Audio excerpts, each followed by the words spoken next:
ಹ್ಮ್ ಬಂದ ವಿಷಯ ಏನು? ಕಪ್ಪ. ಕಬ್ಬು ತಿನ್ನುವುದಕ್ಕೆ ಬಿಟ್ಟ ತಪ್ಪಿಗೆ ಕೂಲಿಯನ್ನು ಬೇರೆ ಕೊಡಬೇಕೇನು? ಮೋಡ ಮಳೆ ಸುರಿಸುತ್ತದೆ, ಭೂಮಿ ಬೆಳೆ ಬೆಳೆಯುತ್ತದೆ, ನಿಮಗೆ ಏಕೆ ಕೊಡಬೇಕು ಕಪ್ಪ? ನೀವೇನು ನಮ್ಮವರೊಂದಿಗೆ ಕುತ್ತೀರಾ, ಬಿತ್ತೀರಾ, ನೀರು ಹಾಯಿಸಿದ್ದೀರಾ, ನಾಟಿ ನೆಡ್ತೀರಾ, ಪರೆ ಹೊತ್ತೀರಾ? ಇಲ್ಲ ದಣಿದವರಿಗೆ ಅಂಬಲಿ ಕಾಯಿಸಿಕೊಡ್ತೀರಾ? ನಿಮಗೆ ಏಕೆ ಕೊಡಬೇಕು ಕಪ್ಪ? ನೀವೇನು ನಮ್ಮ ಅಣ್ಣ ತಮ್ಮಂದಿರೆ, ನೆಂಟರೆ, ಇಷ್ಟರೆ, ದಾಯಾದಿಗಳೇ, ನಿಮಗೆ ಏಕೆ ಕೊಡಬೇಕು ಕಪ್ಪ? ನಡುಗಿ ಸಾಯಬೇಡ, ಕುಳಿತುಕೋ. ಏನು?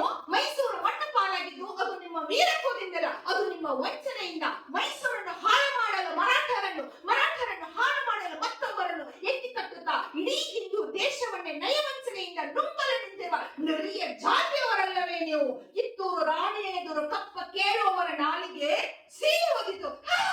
ವ್ಯಾಪಾರದ ನೆಪದಲ್ಲಿ ಕಡಲಾಚೆಯಿಂದ ಬಂದ ನಿಮಗೆ ಇಲ್ಲಿ ನೆಲೆ ನಿಲ್ಲಲು ಜಾಗದ ಭಿಕ್ಷೆ ಕೊಟ್ಟವರು ನಾವು. ಇಲ್ಲಿ ಕಟ್ಟಳೆ ಮಾಡುವ ಅಧಿಕಾರ ನಮ್ಮದು. ಶತಶತಮಾನಗಳಿಂದ ಸ್ವತಂತ್ರವಾಗಿ ಬದುಕುತ್ತಿರುವ ಈ ಕಿತ್ತೂರು ಯಾವ ಕಾರಣಕ್ಕೂ ಕಪ್ಪವನ್ನು ಕೊಡುವುದಿಲ್ಲ.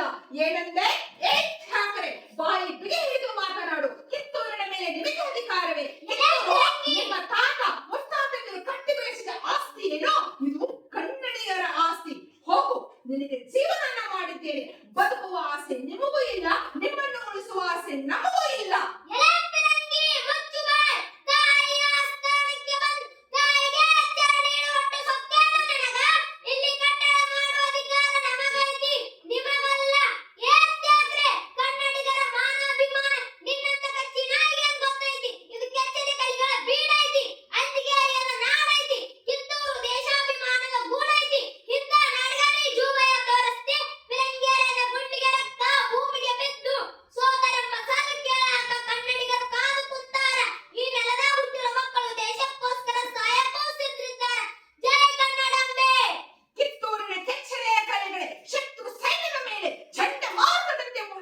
ಅವರ